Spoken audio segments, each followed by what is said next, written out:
नमस्कार दोस्तों, मैं विनोद चपराना आपके अपने YouTube चैनल वर्दी आजकल 24 पर स्वागत करता हूं। दोस्तों, आज हम बात करेंगे 10 क्वेश्चन जीएस सीरीज के बारे में।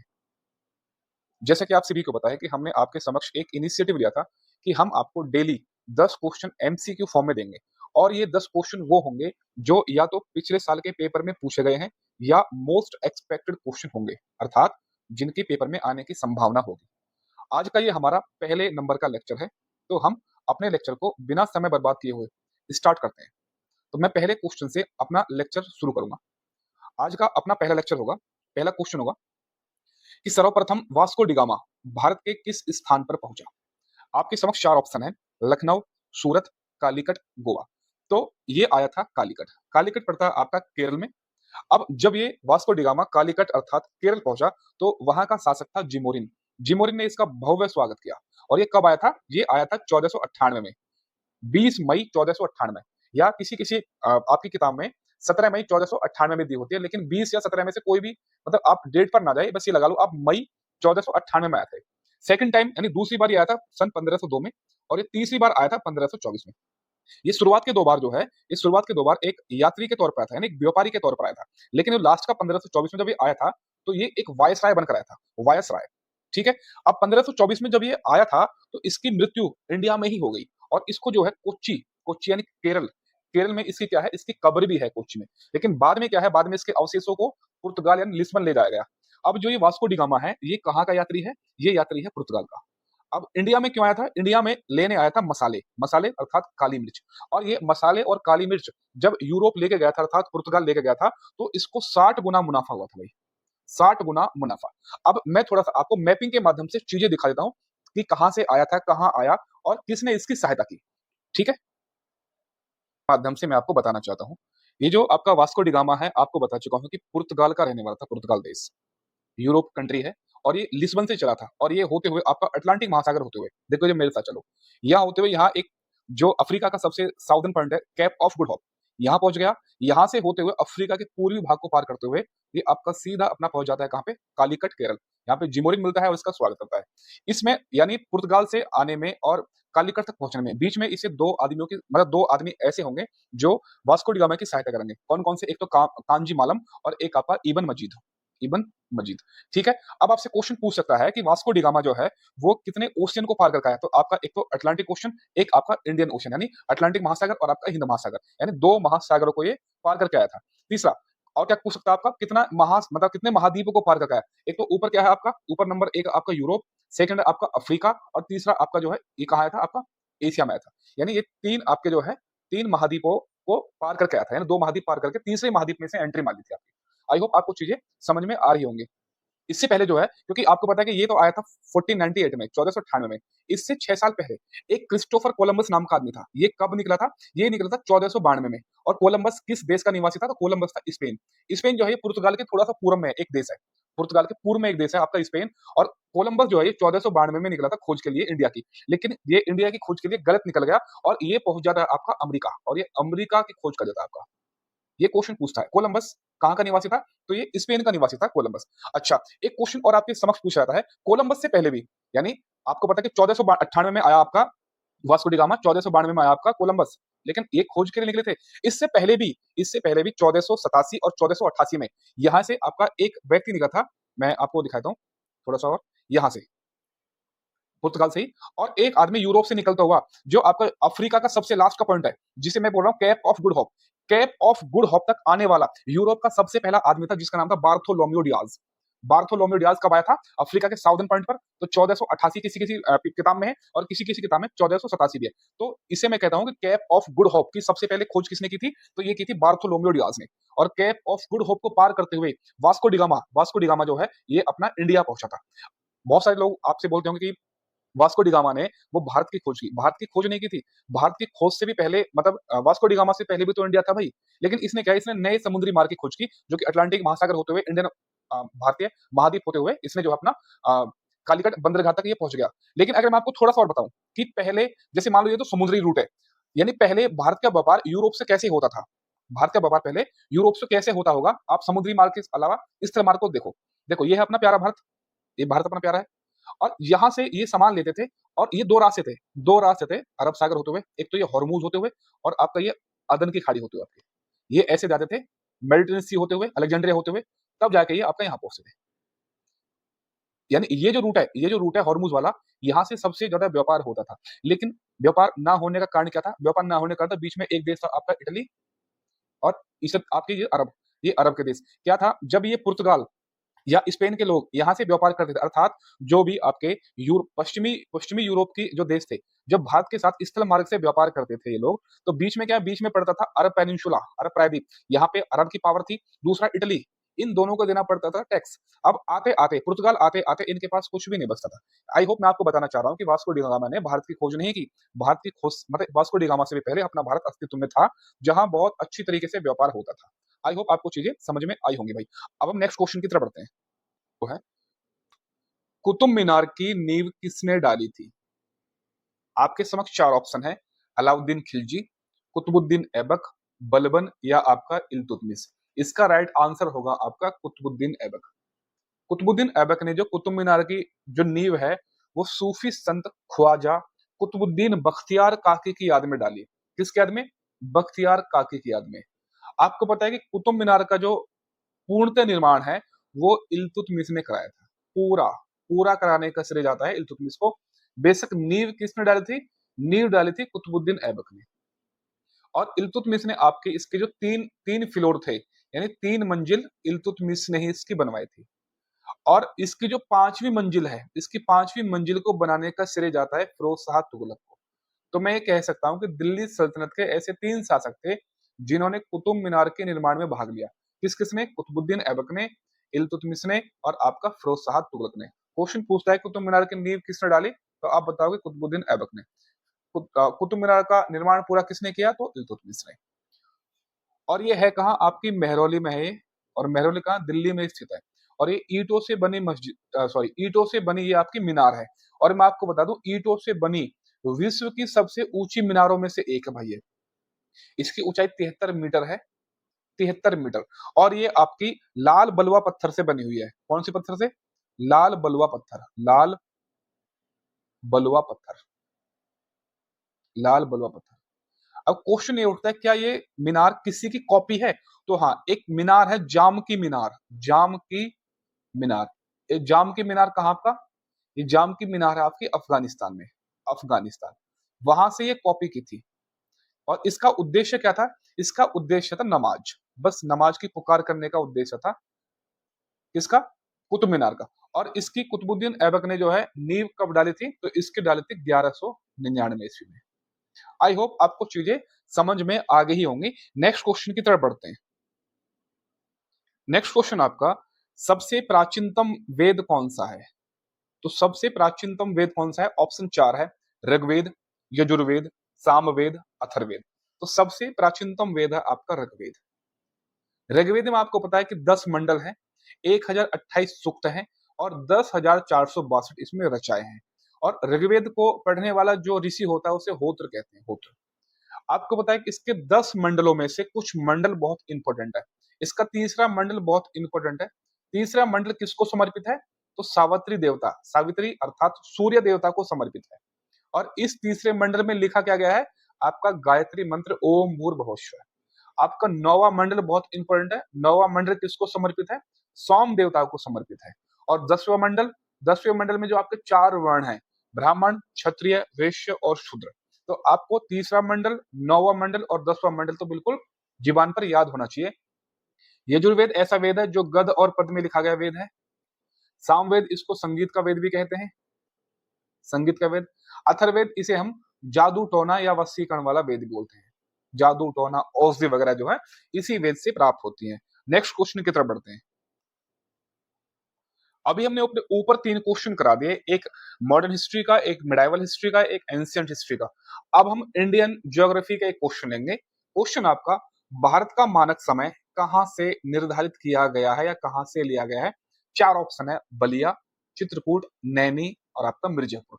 तो राइट आंसर हो जाएगा ऑप्शन नंबर सी। भारत का मानक समय जो है इलाहाबाद के या प्रयागराज के नैनी नामक स्थान से लिया गया है। और ये जहां से लिया गया है, नैनी जो है वो 82.5 डिग्री पूर्वी देशांतर पर स्थित है। मैं आपको मैपिंग के थ्रू भी दिखाऊंगा। और ये जो 82.5 डिग्री पूर्वी देशांतर जो रेखा है, ये आपके 5 राज्यों से होकर गुजरती है। उत्तर प्रदेश, मध्य प्रदेश, आंध्र प्रदेश, 3 तो आपके प्रदेश हो गए। छत्तीसगढ़ हो गया और आपका ओडिशा हो गया।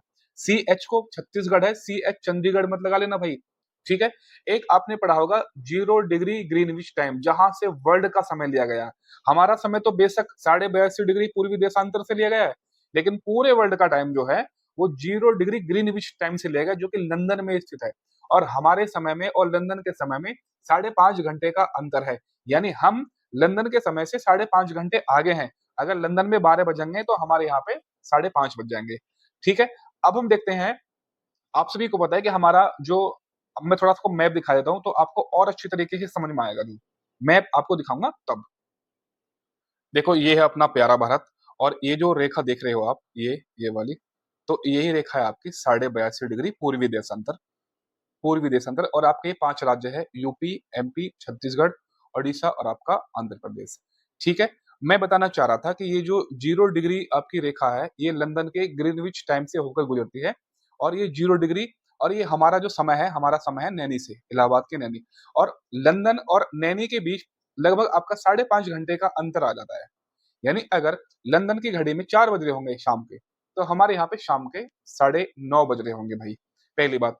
दूसरी बात मैं आपको बता दूं कि हम 5.5 घंटे आगे हैं, पूरब में है, और ये कैसा, ये जो खड़ी हुई लाइनें कैसी लाइन है, ये देशांतरीय रेखा है। लेकिन मैं आपको बताना चाहता हूँ, जो आप गुजरात देख रहे हो यहाँ पे, तो गुजरात का ये सबसे पश्चिमी पॉइंट है, और आप ये राज्य देख रहे हो ना आप, अरुणाचल प्रदेश, ये सबसे पूर्वी पॉइंट है। तो इन दोनों के बीच जो है, इन दोनों के बीच भी 2 घंटे का अंतर है। यानी ये जो रेखा थी, ये तो 82.5 डिग्री हो गई, और ये जो हमारा पूर्वी देशांतर है, वो कितना है, 68.7 डिग्री से लेकर 97.25 पूर्वी देशांतर, और 68.7 से लेके और 97.25 तक मैं कह सकता हूं कि 2 घंटे का अंतर होगा।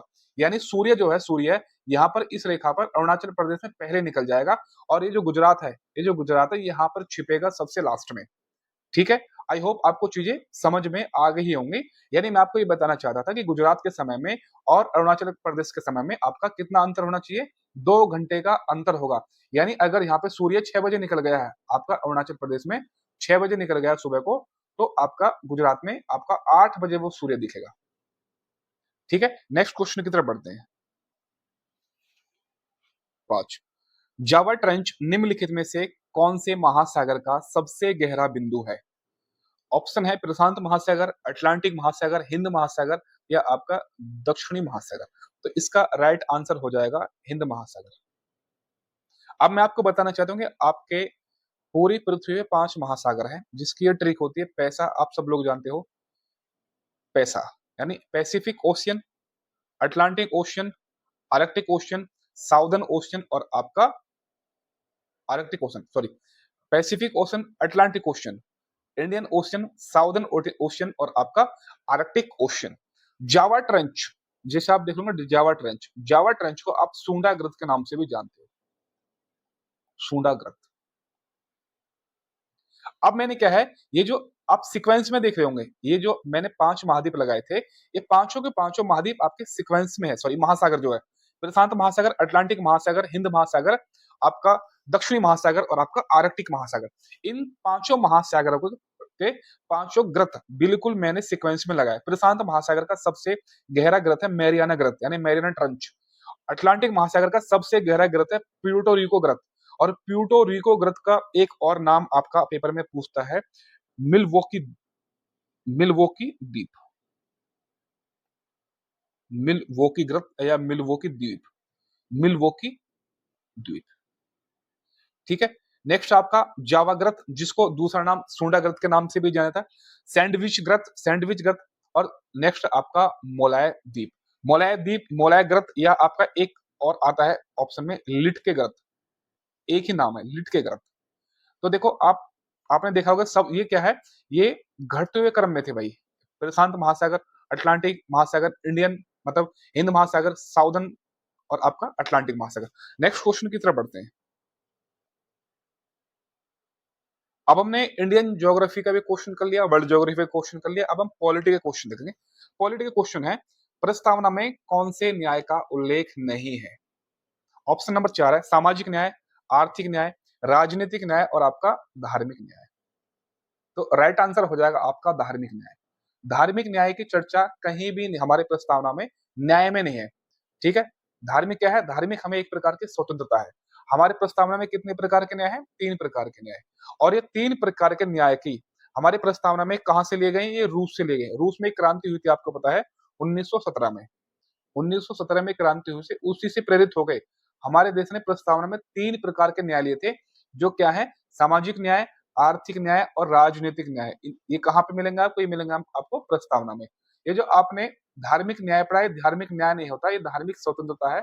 आपको पता है कि हमारे संविधान में 5 प्रकार की स्वतंत्रता का उल्लेख है। कहाँ पे? प्रस्तावना में। नेक्स्ट क्वेश्चन की तरफ बढ़ते हैं। नेक्स्ट क्वेश्चन आपका, स्वर्ण क्रांति का संबंध किससे है? तो स्वर्ण क्रांति का संबंध ऑप्शन आपकी कीमती खनिज, दलहन, जूट, बागवानी और शहद। तो इसका राइट आंसर हो जाएगा आपका बागवानी और शहद से। बागवानी और शहद से। स्वर्ण क्रांति की शुरुआत जो है 1991 में हुई थी और इसकी जो ये खत्म हुई थी क्रांति, ये 2003 में क्रांति आके खत्म हुई थी। और इसके जो स्वर्ण क्रांति के जो जनक थे, उनका नाम था निरपख तुतुज। निरपख तुतुज। अभी स्वर्ण क्रांति से संबंधित एक क्रांति आपके पेपर में और पूछी जाती है, यानी गोल्डन क्रांति से संबंधित गोल्डन फाइबर क्रांति। अगर फाइबर शब्द लग कर आ गए, गोल्डन गोल्डन फाइबर क्रांति। गोल्डन फाइबर क्रांति का संबंध आपका किससे है? इसका संबंध आपका जूट से। जूट से। लेकिन खाली आपकी स्वर्ण क्रांति पूछी जाए तो आप लगा दोगे बागवानी और शहद। लेकिन देखो, स्वर्ण किसके कहते हैं? गोल्ड को कहते हैं। गोल्डन गोल्डन क्रांति का संबंध बागवानी और शहद से है, लेकिन गोल्डन फाइबर क्रांति का संबंध आपके किससे है? जूट से है। अभी थोड़ा सा हम कुछ क्रांतियों के बारे में और देख लेते हैं जो आपके पेपर में पूछी जाती है। एक तरफ क्रांति है और एक तरफ उनसे संबंधित चीजें हैं, ये देख लेते हैं भाई। जैसे आपकी भूरी क्रांति, भूरी क्रांति का संबंध किससे है? चमड़ा और कोको से। हरित क्रांति का संबंध किससे है? आपके कृषि उत्पादन से, ये तो आपको पता होगा। ग्रे क्रांति का संबंध किससे है? आपका उर्वरक से। यानी भूरी क्रांति और ग्रे क्रांति एक ही है। गुलाबी क्रांति का संबंध किससे? आपका प्याज और झींगा से। लाल क्रांति का संबंध किससे? आपके मांस टमाटर उत्पादन से। गोल क्रांति का संबंध किससे? तो गोल आलू होते हैं, आलू क्रांति से। रजत फाइबर क्रांति का संबंध किससे? तो कपास उत्पादन से। लेकिन खाली अगर रजत क्रांति पूछेगा तो आपका अंडा उत्पादन से। रजत खाली अंडा से है, लेकिन रजत फाइबर क्रांति कपास से है। श्वेत क्रांति आपको पता है कि दूध सफेद होता है या डेयरी से। पीली पीली क्रांति, पीली तेल बीज उत्पादन से। नीली क्रांति मछली उत्पादन से। काली क्रांति पेट्रोलियम उत्पादन से। यहां से कुछ क्वेश्चन आपसे पूछे जाते रहे पेपर में। नेक्स्ट क्वेश्चन की तरफ बढ़ते हैं। क्वेश्चन नंबर 8, मॉन्ट्रियल प्रोटोकॉल का संबंध किससे है? मैंने एनवायरमेंट का क्वेश्चन लिया है। मॉन्ट्रियल प्रोटोकॉल, ऑप्शन है ओजोन परत, कार्बन उत्सर्जन, रेल मार्ग या नवीकरणीय ऊर्जा। तो इसका राइट आंसर हो जाएगा आपका ओजोन परत, यानी ओजोन डिप्लीशन से। मॉन्ट्रियल प्रोटोकॉल ये आपका 16 सितंबर 1987 को एक प्रोटोकॉल हुआ था। और कहां पर? मॉन्ट्रियल जगह पड़ती है आपकी कनाडा में। कनाडा। 1987 में प्रोटोकॉल हुआ था, लेकिन 1989 से इसको लागू किया था। ये 16 सितंबर 1987 से स्टार्ट हुआ था, लेकिन लागू 1989 में हुआ था।